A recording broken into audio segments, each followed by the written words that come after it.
தமிழகத்தில் பேச முடியாததால் கரூர் சம்பவத்திற்கு பிறகு 72 நாள் கழித்து புதுச்சேரியில் ஏதோ கூற வேண்டும் என்று தாவேக தலைவர் விஜய் பேசிவிட்டு சென்றிருப்பது வன்மையாக கண்டிக்கத்தக்கது என்று புதுச்சேரி உள்துறை அமைச்சர் நமச்சிவாயம் கண்டனம் தெரிவித்துள்ளார். இது தொடர்பாக சட்டப்பேரவையில் செய்தியாளர்களை சந்தித்த அவர், புதுச்சேரியில் போலி மருந்து சம்பந்தமாக எதிர்க்கட்சிகள் பல்வேறு குற்றச்சாட்டுகளை கூறி போராட்டங்களில் ஈடுபட்டு வருகிறார்கள். போலி மருந்து சம்பந்தமாக 2012ஆம் ஆண்டு முன்னாள் முதலமைச்சர் நாராயணசாமி முதலமைச்சராக இருந்தபோது கம்பெனிகளுக்கு லைசன்ஸ் கொடுக்கப்பட்டு காங்கிரஸ் ஆட்சி காலத்தில்தான் போலி மருந்து அரசு கொள்முதல் செய்தது. அதனால் சிபிஐ கைது நடவடிக்கை எடுத்துள்ளது என்று விளக்கம் அளித்தார். போலி மருந்து விவகாரத்தில் அரசு எந்த பாரபட்சமின்றி நடவடிக்கை எடுத்துள்ளது. யாரையும் காப்பாற்ற வேண்டிய அவசியமும் தனக்கும் முதலமைச்சருக்கும் இல்லை என்றார்.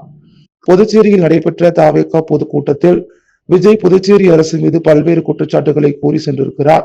அதை வன்மையாக கண்டிக்கின்றோம், மறுக்கின்றோம். புதுச்சேரி மாநில அந்தஸ்து சம்பந்தமாக 16 முறை தீர்மானம் நிறைவேற்றப்பட்டுள்ளது என்று கூறி மாநில அந்தஸ்து கோரிக்கைகளை தற்போதுதான் வைத்த மாதிரி மத்திய அரசின் மீது குறை சொல்லி பரப்புரையில் பொய்யான குற்றச்சாட்டுகளை கூறியிருக்கிறார். இது கண்டிக்கத்தக்கது. இந்தியாவிலேயே ரேஷன் கடை இல்லாத மாநிலம் புதுச்சேரி தான் என்றும் ஊழல் குற்றச்சாட்டிற்காக அமைச்சர் மாற்றப்பட்டு இருக்கிறார் என்றும் விஜய் கூறியது தவறானது. சுழற்சி அடிப்படையில் அமைச்சர் பதவி வழங்க வேண்டும் என்பதற்காகவே மாற்றம் செய்யப்பட்டது என்று விளக்கமளித்த நமச்சிவாயம், தமிழகத்தில் பிரச்சார கூட்டத்தில் பேச முடியாததால் கரூர் சம்பவத்திற்கு பிறகு 72 நாள் கழித்து புதுச்சேரியில் ஏதோ சொல்ல வேண்டும் என்று கூறிவிட்டு சென்றிருக்கிறார் என்று விமர்சித்தார். விஜய்க்கு பேச எழுதி கொடுத்தவர்கள் முழுமையான தரவுகளை எழுதி கொடுத்திருக்க வேண்டும். விஜய் உண்மைத்தன்மை அறிந்து பேச வேண்டும். அடுத்தவர்கள் சொல்வதை கேட்டு அப்படியே பேசுவது அவரது அரசியல் முதிர்ச்சியின்மையை காட்டுகிறது என்று காட்டமாக கூறினார். புதுவை மாநில மக்களுக்கு எந்த ஆட்சி இருந்தால் அனைத்து அடிப்படை வசதிகளும் கிடைக்கும் என்பது நன்றாக தெரியும். 2026ஆம் ஆண்டு புதுவை மாநில மக்கள் ஆசையோடு தேசிய ஜனநாயக கூட்டணி ஆட்சி அமைக்கும் என்று உறுதிபட தெரிவித்தார். திருப்பரங்குன்றம் கார்த்திகை தீப விவகாரத்தில் நீதிபதி மீது நடவடிக்கை எடுக்க வலியுறுத்தி பாராளுமன்றத்தில் எம்பிக்கள் கோரிக்கை மனுவை கொடுத்திருக்கிறார்கள். அதில் பாராளுமன்ற எம்பி வைத்திலிங்கம் முதல் நன்றாக கையெழுத்திட்டு லோக்சபா சபாநாயகரிடம் வழங்கியிருக்கிறார்கள். திருப்பரங்குன்றம் தீபம் என்பது காலமாக நீண்ட நெடுகாலமாக ஏற்பட்ட ஒரு விஷயத்தை இன்றைக்கு இந்து மக்கள் மனம் புண்படும்படி மக்கள் விரோத சக்திகளாக செயல்படுகின்ற பாராளுமன்ற உறுப்பினர்களை வன்மையாக கண்டிக்கின்றோம். தொடர்ந்து இது போன்ற செயல்களில் அவர் ஈடுபட்டால் அவருக்கு எதிராக போராட்டம் நடத்த தயங்க மாட்டோம் என்று எச்சரித்தார். ஓடும் பேருந்தில் மூதாட்டியிடம் நகை பறித்த பெண்ணை போலீசார் கைது செய்து அவரிடமிருந்து 6 பவுன் தங்க கட்டிகள் 3 லட்சம் ரூபாயினை பறிமுதல் செய்தனர். புதுச்சேரி அருகே உள்ள சூரப்பட்டு கிராமத்தைச் சேர்ந்தவர் சம்பந்தம், அவரது மனைவி மலர்கொடி. முதியவர்களான இவர்கள் 2 பேரும் கடந்த 19ஆம் தேதி சோரப்பட்டு பகுதியில் இருந்து தனியார் பேருந்து மூலம் புதுவைக்கு வந்து முருகா தியேட்டர் சந்திப்பில் வந்து இறங்கினர். அப்பொழுது மலர்கொடி கழுத்திலிருந்து 6 பவுன் தங்கச்சங்கிலி காணாமல் போனது. இதனை கண்டு அதிர்ச்சி அடைந்தனர். இது குறித்து அவர்கள் கோரிமேடு காவல் நிலையத்தில் புகார் அளித்தனர். அதன் அடிப்படையில் காவல்துறையினர் அந்த பகுதியில் பொருத்தப்பட்டிருந்த கண்காணிப்பு கேமரா பதிவுகளில் ஆய்வு செய்தனர். அப்பொழுது பேருந்தில் இருந்து சந்தேகத்திற்கு இடமான முறையில் பெண் ஒருவர் இறங்கி சென்றதை கண்டுபிடித்தனர். அவர் புகைப்படத்தை பழைய குற்றவாளியின் புகைப்படத்துடன் ஒப்பிட்டு பார்த்தனர். அப்போது அந்த பெண் தூத்துக்குடி மாவட்டம் கோவில்பட்டியைச் சேர்ந்த சின்னத்தாயி என்பது தெரிய வந்தது. இதனையடுத்து கோவில்பட்டிக்கு சென்ற போலீசார் சின்னத்தாயை பிடித்து புதுச்சேரிக்கு அழைத்து வந்து விசாரித்தனர். அப்பொழுது அவர் பேருந்தில் கூட்ட நெரிசலை பயன்படுத்தி மலர்கொடியிடம் தங்கச்சங்கிலியை பறித்ததை ஒப்புக்கொண்டார். மேலும் அவர் தங்கச்சங்கிலியை உருக்கி கட்டிகளாக மாற்றி வைத்திருந்ததும் பல்வேறு இடங்களில் கைவரிசை காட்டியிருப்பதும் தெரிய வந்தது. இதனையடுத்து அவரை கைது செய்த போலீசார் அவரிடமிருந்து 3.5 லட்சம் மற்றும் 6 பவுன் தங்க கட்டிகளை பறிமுதல் செய்தனர். மேலும் அவர் நீதிமன்றத்தில் ஆஜர்படுத்தப்பட்டு காலாப்பட்டு மத்திய சிறையில் அடைக்கப்பட்டார். திருக்கனூர் பகுதியில் இளைஞரை கொடூரமாக தாக்கிய IRBN காவலர் மற்றும் இளைஞர்கள் மீது கொலை வழக்கு பதிவு செய்ய வலியுறுத்தி விடுதலை சிறுத்தை கட்சியினர் தலைமையில் பொதுமக்கள் காவல் நிலையத்தை முற்றுகையிட்டு சாலை மறியலில் ஈடுபட்டனர். புதுச்சேரி திருக்கனூர் அடுத்த கூனச்சம்பட்டியைச் சேர்ந்தவர் விநாயகம், வயது 40, பெயிண்டர். இவர் கடந்த 6ஆம் தேதி இரவு அப்பகுதியில் உள்ள சங்கராபரணி ஆற்றங்கரைக்கு தனது பைக்கில் சென்றுவிட்டு மீண்டும் வீட்டிற்கு திரும்பிக் கொண்டிருந்தார். அப்போது திருக்கனூரில் இருந்து தமிழக பகுதியான ஐவேலிக்கு பைக்கில் சென்று கொண்டிருந்த பிரதீப் விநாயகம் ஓட்டி வைத்த பைக் மீது மோதியுள்ளார். இதனால் இருவருக்கும் இடையே தகராறு ஏற்பட்டது. அப்போது அங்கு வந்த பிரதீப் நண்பர்களான ஐவேலியை சேர்ந்த IRBN போலீஸ் வீரமணி மற்றும் வசந்தகுமார் ஆகியோர் விநாயகத்தை ஜாதி பெயரை சொல்லி தகாத வார்த்தைகளால் திட்டியதுடன் அருகில் இருந்த கல்லால் தாக்கியதாக கூறப்படுகிறது. அதில் தலையில் படுகாயமடைந்த விநாயகத்தை அவ்வழியாக சென்றவர்கள் மீட்டு மண்ணடிப்பட்டு சமுதாய நலவழி மையத்திற்கு அழைத்து சென்றனர். பின் மேல் சிகிச்சைக்காக ஜிப்மர் மருத்துவமனையில் அனுமதிக்கப்பட்டனர். இதுகுறித்து விநாயகத்தின் மனைவி மாரியம்மாள் திருக்கனூர் காவல் நிலையத்தில் அளித்த புகாரின் பேரில் உதவி ஆய்வாளர் பிரியா மற்றும் காவலர்கள் ஐஆர்பிஎன் போலீஸ் வீரமணி, வசந்தகுமார், பிரதீப் ஆகியோர் மீது கொலை முயற்சி, எஸ்டி வன்கொடுமை உள்ளிட்ட 3 பிரிவுகளின் கீழ் வழக்கு பதிந்து விசாரித்து வருகின்றனர். இந்நிலையில் ஜிப்மர் மருத்துவமனையில் அனுமதிக்கப்பட்டிருந்த விநாயகம் சிகிச்சை பலனின்றி உயிரிழந்தார். அவரது உடல் பிரேத பரிசோதனை செய்யப்படுகிறது. அதன் பிறகு கொலை முயற்சி வழக்கு கொலை வழக்காக மாற்றப்படுமா என்பது தெரியவரும்.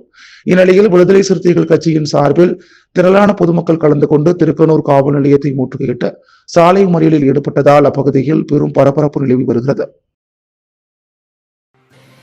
6 வயது சிறுமியிடம் பாலியல் வன்கொடுமையில் ஈடுபட்ட 48 வயது தொழிலாளிக்கு 5 ஆண்டு சிறை தண்டனை விதித்து புதுச்சேரி போக்சோ விரைவு நீதிமன்றம் தீர்ப்பளித்துள்ளது. விழுப்புரம் மாவட்டம் மாம்பழப்பட்டு பகுதியைச் சேர்ந்தவர் பழனி, விவசாய கூலி தொழிலாளி. இவர் புதுச்சேரி நெட்டப்பாக்கத்தில் உள்ள தங்கையை பார்ப்பதற்காக அவரது வீட்டிற்கு பழனி அடிக்கடி செல்வது வழக்கம். அதுபோல் கடந்த 29/7/2021 அன்று அங்கு சென்றுள்ளார்.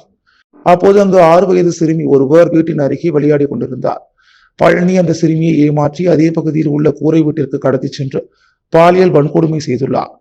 அலறல சத்தம் கேட்டு அக்கம் பக்கத்தினர், உறவினர்கள் வந்து சிறுமியை பழனியிடமிருந்து மீட்டுள்ளனர். இது குறித்த புகாரின் பேரில் நெட்டப்பாக்கம் போலீசார் போக்சோ மற்றும் கடத்தல் பிரிவுகளின் கீழ் வழக்கு பதிந்து பழனியை கைது செய்தனர்.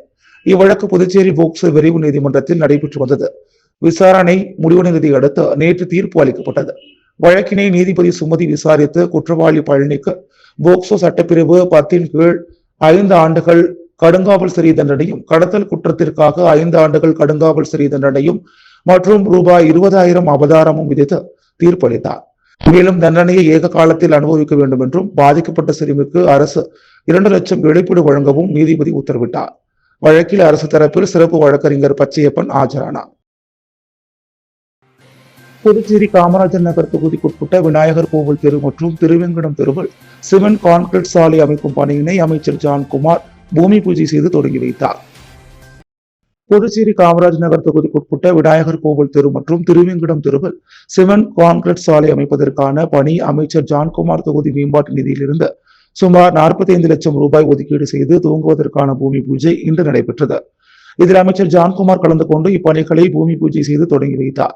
அப்போது உழவர்கரை நகராட்சி ஆணையர் சுரேஷ்ராஜ், செயற்பொறியாளர் மலைவாசன், உதவி பொறியாளர் சரவணன், இளநிலை பொறியாளர் ஜெய்சங்கர், காமராஜ் நகர் தொகுதி தலைவர் விஜயராஜ், கட்சி நிர்வாகிகள் சரவணன், அஜிமா, கோமதி, ராஜா, கேப்டன் கதிரேசன் மற்றும் குடியிருப்பு சங்க நிர்வாகிகள், பொதுமக்கள் ஆகியோர் கலந்து கொண்டனர்.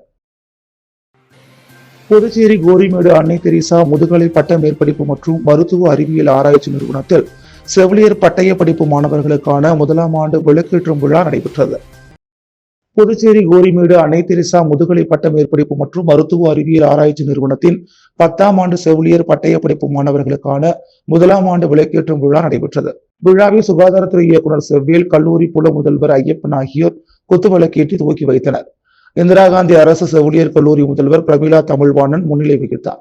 கஸ்தூரிபாய் காந்தி செவிலியர் பயிற்சி கல்லூரியின் முதல்வர் புனிதா ஜோசபின், மருத்துவ ஆய்வக அறிவியல் கல்லூரி முதல்வர் திருமுருகன் வாழ்த்து பேசினர்.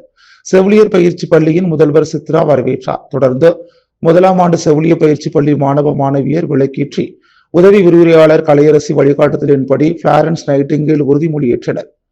உதவி விரிவுரையாளர் லட்சுமி சைத்தன்யா நன்றி கூறினார். உதவி விரிவுரையாளர்கள் நிர்மலா, சரவணன், அனிதா ஆகியோர் தொகுத்து வழங்கினர். மறைந்த காங்கிரஸ் கட்சியின் முதுபெரும் செயல் தலைவரும் முன்னாள் சட்டமன்ற உறுப்பினருமான நீல கங்காதரனின் சிலை சிறப்பு விழா நடைபெற்றது.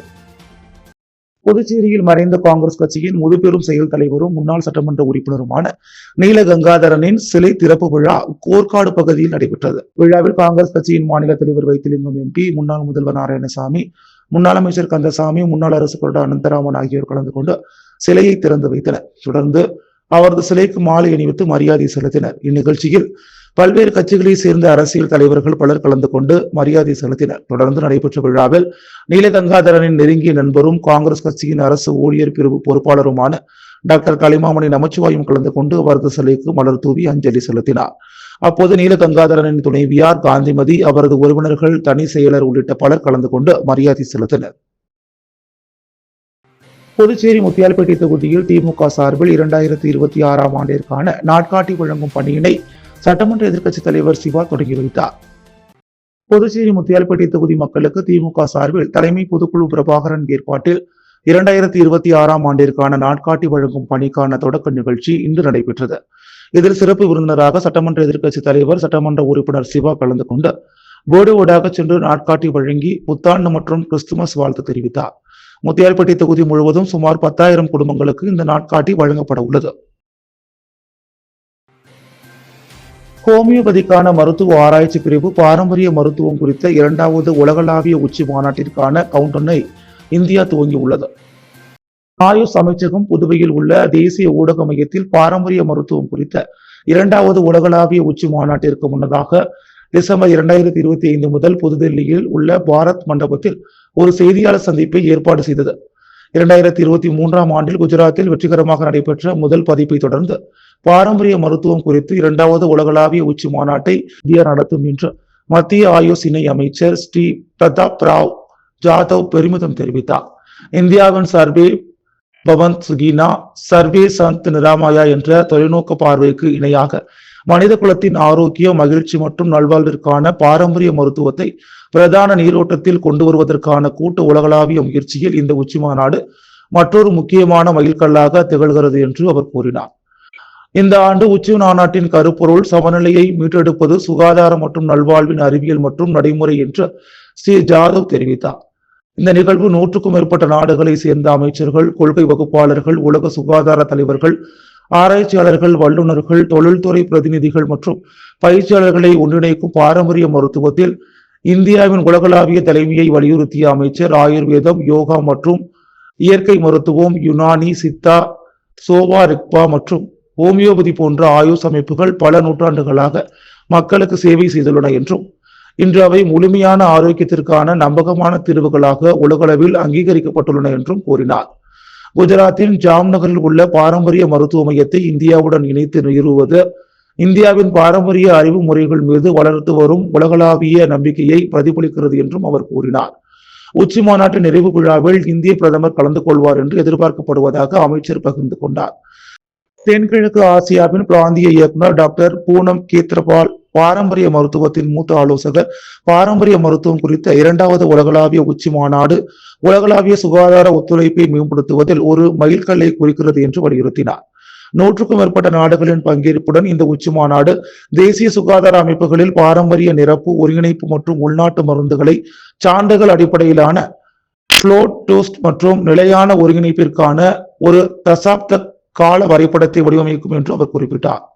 புதுச்சேரியில் உள்ள ஹோமியோபதிக்கான மருத்துவ ஆராய்ச்சி பிரிவு ஆராய்ச்சியை முன்னேற்றுவதற்கும் சுகாதார அணுகலை மேம்படுத்துவதற்கும் கல்வி மற்றும் தடுப்பு பாரம்பரியம் மூலம் சமூகத்திற்கு சேவை செய்வதற்கும் அர்ப்பணிப்புடன் உள்ளது என்றார். புதுச்சேரியில் உற்பத்தி செய்யப்படும் மருந்துகளின் தொழில் நம்பகத்தன்மை பாதிக்கப்பட்டுள்ளது. இதனால் பொதுமக்கள், மருத்துவர்கள், வணிகர்கள், உரிமம் பெற்ற மருந்தகங்கள் மற்றும் அங்கீகரிக்கப்பட்ட மருந்தகங்கள் மூலம் மருந்துகளை வாங்கி பயன்படுத்த வேண்டும் என புதுச்சேரி மருந்து உற்பத்தியாளர் சங்க நிர்வாகிகள் தெரிவித்துள்ளனர். புதுச்சேரி மருந்து உற்பத்தியாளர் சங்க ஆலோசனை கூட்டம் சாரம் தனியார் ஹோட்டலில் நடைபெற்றது.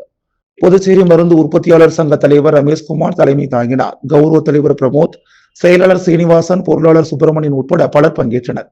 கூட்டத்திற்கு பின் சங்க நிர்வாகிகள் கூறுகையில், இந்தியாவில் சர்வதேச தரம் மற்றும் நவீன தொழில்நுட்பத்துடன் மருந்துகள் உற்பத்தி செய்யப்பட்டு வருகிறது. இங்கு தயாரிக்கப்படும் மருந்துகள் இந்தியா மட்டுமின்றி ஆசியா, ஆப்பிரிக்கா, மத்திய கிழக்கு நாடுகள், லத்தீன் அமெரிக்கா உள்ளிட்ட பல நாடுகளுக்கு ஏற்றுமதி செய்யப்படுகிறது. இதன் மூலம் 25,000 பேர் வேலை செய்து வருகின்றனர். மருந்து உற்பத்தியாளர் சங்கத்தில் உள்ள 60 நிறுவனங்களும் மருந்து மற்றும் அழகு சாதன பொருட்கள் சட்டத்தின்படி உரிமம் பெற்று மருந்துகள் தயாரிக்கப்படுகிறது.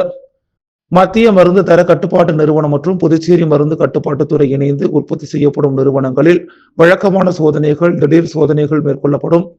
மருந்துகள் உற்பத்தி செய்வது முதல் விநியோகம் செய்யப்படும் வரை நவீன தொழில்நுட்பத்துடன் கண்காணிக்கப்படுகிறது. இந்நிலையில் புதுச்சேரியில் போலி மருந்து தொழிற்சாலை கண்டுபிடிக்கப்பட்டுள்ளது. இதனால் புதுச்சேரியில் உற்பத்தி செய்யப்படும் மருந்துகளின் தொழில் நம்பகத்தன்மை பாதிக்கப்பட்டுள்ளது. இதனால் பொதுமக்கள், மருத்துவர்கள், வணிகர்கள், உரிமம் பெற்ற மருந்தகங்கள் மற்றும் அங்கீகரிக்கப்பட்ட மருந்தகங்கள் மூலம் மருந்துகளை வாங்கி பயன்படுத்த வேண்டும் என்றனர். புதுச்சேரி முத்தியால்பேட்டையில் மாடுகளுடன் திரண்ட பால் உற்பத்தியாளர்கள் மாடுகளை சட்டசபையில் ஒப்படைக்கும் போராட்டத்தில் ஈடுபட்டனர்.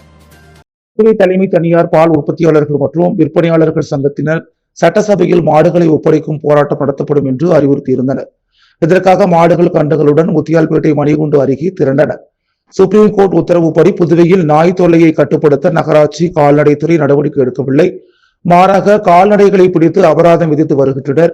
மாடு வளர்ப்போர் மீது பொய் வழக்கு போடப்படுகிறது என கூறி இதனை கண்டித்து கன்றுகளை சட்டசபையில் ஒப்படைப்போம் என கோஷம் எழுப்பினர். பின்னர் ஊர்வலமாக சட்டசபையை நோக்கி செல்ல முயன்றனர்.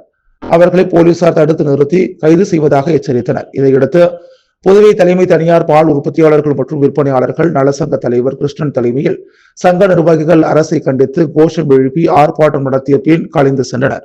இந்த போராட்டத்தில் நிர்வாகிகள் பலர் கலந்து கொண்டனர். சிலம்பம் போட்டியில் கலந்து கொண்ட புதுச்சேரியைச் சேர்ந்த மாணவர்களுக்கு பச்சை மாரியம்மன் மக்கள் நற்பணி மன்றம் முதல் மற்றும் இரண்டாம் பரிசுகள் வழங்கியது. திண்டிவனம் பட்டினம் அரசு பள்ளியில் சாப்பாட்டா சிலம்பம் கழகத்தின் சார்பில் மாநில அளவிலான சிலம்பம் போட்டி நடைபெற்றது. இப்போட்டியில் திருவண்ணாமலை, விழுப்புரம், கடலூர், சென்னை, கன்னியாகுமரி ஆகிய மாவட்டங்களில் மாணவர்கள் கலந்து கொண்டனர். இதில் புதுச்சேரியில் இருந்து மணி பாலகிருஷ்ணன் வீர விளையாட்டுக் கழகம் சார்பில் 30க்கும் மேற்பட்ட மாணவ மாணவிகள் கலந்து கொண்டு முதல் மற்றும் இரண்டாம் இடத்தை பிடித்து சாதனை படைத்தனர்.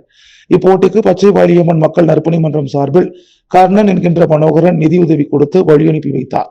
போட்டியின் பயிற்சியாளர்கள் சங்கர், இளங்கோ, முத்துக்குமரன், சுரேந்தர், சாதனா ஆகியோர் கலந்து கொண்டனர்.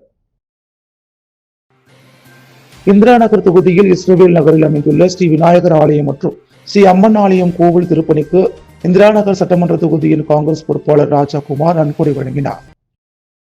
புதுச்சேரி இந்திரா நகர் தொகுதியில் இஸ்ரவேல் நகரில் அமைந்துள்ள ஸ்ரீ விநாயகர் ஆலயம் மற்றும் ஸ்ரீ அம்மன் ஆலய கோவில் திருப்பணிகள் நடைபெற்று வருகிறது. இந்த திருப்பணிகளுக்கு இந்திரா நகர் சட்டமன்ற தொகுதியின் காங்கிரஸ் பொறுப்பாளர் ராஜாகுமார் இன்று நன்கொடை வழங்கினார். இந்த நிகழ்வின் போது ஆலய நிர்வாகிகள் மற்றும் காங்கிரஸ் நிர்வாகிகள் பலர் கலந்து கொண்டனர். காட்டுமன்னார் கோவில் சட்டமன்ற உறுப்பினர் சிந்தனை செல்வன் தனது மணி விழாவை மாற்றுத்திறனாளி குழந்தைகளுடன் கொண்டாடினார். விடுதலை சிறுத்தைகள் கட்சியின் பொதுச் செயலாளரும் காட்டுமன்னார் கோவில் சட்டமன்ற உறுப்பினருமான சிந்தனை செல்வன் 60வது மணி விழாவை வரும் 12ஆம் தேதி கொண்டாடுகிறார். இந்நிலையில் பிறந்த நாளை முன்னிட்டு இன்று பழங்குடியினர் விடுதலை இயக்கத்தின் மாநில செயலாளர் ஏகாம்பரம் மற்றும் சுகன்யா ஆகியோரது ஏற்பாட்டில் புதுச்சேரி கம்பன் நகரில் அமைந்துள்ள கருணை இல்லத்தில் கொண்டாடப்பட்டது. இந்த நிகழ்வில் கருணை இல்லத்தில் வசிக்கும் 70க்கும் மேற்பட்ட மாற்றுத்திறனாளி குழந்தைகளுடன் இணைந்து கேக் வெட்டி ரோஜாப்பூ வழங்கப்பட்டு வடபாயசத்துடன் சிறப்பு மதிய உணவு வழங்கப்பட்டது. புதுச்சேரியில் 750 ரூபாய் மதிப்புள்ள பொங்கல் பரிசு தொகுப்பு வழங்கப்படும் என்று புதுச்சேரி அரசு அறிவித்துள்ளது. புதுச்சேரியில் என்ஆர் காங்கிரஸ் தலைமையிலான தேசிய ஜனநாயக கூட்டணி ஆட்சி நடைபெறுகிறது. முதலமைச்சராக ரங்கசாமி இருந்து வருகிறார். தமிழகத்தில் அடுத்த ஆண்டு சட்டசபை தேர்தல் நடைபெற உள்ளதை போல் புதுச்சேரியிலும் தேர்தல் நடைபெற உள்ளது. இந்த நிலையில் புதுச்சேரி அரசு ரூபாய் 750 மதிப்புள்ள பொங்கல் பரிசு தொகுப்பு ஜனவரி 3ஆம் தேதி முதல் வழங்கப்படும் என்று அறிவித்துள்ளது. பச்சரிசி, நாட்டு சர்க்கரை, பாசிப்பருப்பு, நெய், சூரியகாந்தி எண்ணெய் ஆகியவை பொங்கல் பரிசு தொகுப்பில் இடம்பெற்றிருக்கும் என்று தெரிவிக்கப்பட்டுள்ளது. புதுச்சேரி முத்தியால்பேட்டை தொகுதியில் ராஜச்சந்திரு அறக்கட்டளை சார்பில் நடைபெற்ற மருத்துவ முகாமை அறக்கட்டளை நிறுவனர் ராஜச்சந்திரு தொடங்கி வைத்தார். புதுச்சேரி முத்தியால்பேட்டையில் உள்ள ராஜச்சந்திரு அறக்கட்டளை அலுவலகத்தில் இன்று இலவச மருத்துவ முகாம் தொடக்க விழா பிம்ஸ் மருத்துவமனை மருத்துவர்கள் மூலம் நடைபெற்றது. இவ்விழாவை அறக்கட்டளை நிறுவனர் ராஜச்சந்திரு தொடங்கி வைத்தார். இதில் கலந்து கொண்ட பொதுமக்களுக்கு சர்க்கரை, ரத்த அழுத்தம் உள்ளிட்ட மருத்துவ பரிசோதனைகள் செய்யப்பட்டு மருத்துவர்களின் ஆலோசனைகளும் மருந்துகளும் மாத்திரைகளும் இலவசமாக வழங்கப்பட்டது. இதில் ஏராளமான பொதுமக்கள் கலந்து கொண்டு பயன்பெற்றனர். பின்னர் செய்தியாளர்களை சந்தித்த ராஜச்சந்திரு, முத்தியால்பேட்டை தொகுதி மக்கள் அனைவரும் ராஜச்சந்திரு அறக்கட்டளை அலுவலகத்தில் வாரம் இருமுறை புதன், வியாழன் இலவச மருத்துவ முகாம் நடைபெற உள்ளது. இதை மக்கள் பயன்படுத்திக் கொள்ளுமாறு கேட்டுக்கொண்டார். மருந்துகளும் இலவசமாக வழங்கப்படுகிறது. அது மட்டுமின்றி கர்ப்பிணி பெண்களுக்கு மருத்துவ முகாம் மற்றும் பிரசவ செலவு அனைத்தையும் ராஜச்சந்திரு அறக்கட்டளை மூலமாக இலவசமாக அளிப்பதாக கூறியுள்ளார். அறக்கட்டளை மூலமாக வாகன வசதி உள்ளது. கர்ப்பிணி பெண்கள் பிரசவத்திற்கு சென்று குழந்தை பிறந்து வீடு வரும் வரை வாகனம் இலவசமாக வழங்கப்படும். அது மட்டுமின்றி வாரம் இருமுறை சனிக்கிழமை சைவ உணவு, ஞாயிற்றுக்கிழமை அசைவ உணவு வாரம் 2 நாள் வழங்கப்படும். இதனை பயன்படுத்தி முத்தியால்பேட்டை மக்கள் பயன்பெறுமாறு தெரிவித்தார். உழவர்கரை பகுதியில் சசிபாலன் பாசறை அறக்கட்டளை சார்பில் இளைஞர்கள் ஆரம்ப சுகாதார நிலையங்களில் வழங்கப்படும் மருந்து மாத்திரைகள் தரமாக உள்ளதா என்று அதிகாரிகளிடம் கேட்டறிந்தனர். நெட்டப்பாக்கம் ஆரம்ப சுகாதார நிலையத்தில் தடுப்பூசி செலுத்திய குழந்தை இறந்ததை தொடர்ந்து புதுச்சேரி உழவர்கரை சட்டமன்ற தொகுதிக்குட்பட்ட ரெட்டியார்பாளையம் ஆரம்ப சுகாதார நிலையத்தில் வழங்கப்படும் மருந்துகள், காலாவதி தேதிகள் மற்றும் சேமிப்பு முறைகள் குறித்து சசிபாலன் பாசறை அறக்கட்டளை சார்பாக வழக்கறிஞர் சசிபாலன் மற்றும் அவரது ஆதரவாளர்கள் நேரடியாக சென்று சுகாதாரத்துறை அதிகாரிகள் மற்றும் மருத்துவர்களிடம் கேட்டறிந்தனர். மேலும் மருந்துகளையும் ஆய்வு செய்து பொதுமக்களுக்கு உகந்த மருந்துகளா என்று அதிகாரிகளிடம் கேட்டறிந்தனர். இதில் சசிபாலன் பாசறை நிர்வாகிகள், அப்பகுதியைச் சேர்ந்த இளைஞர்கள் உட்பட பலரும் கலந்து கொண்டனர். அன்றாட செய்திகளை உடனுக்குடன் தெரிந்து கொள்ள பாண்டி ஹெட்லைன்ஸ் சேனலுக்கு சப்ஸ்கிரைப் செய்து கொள்ளுங்கள்.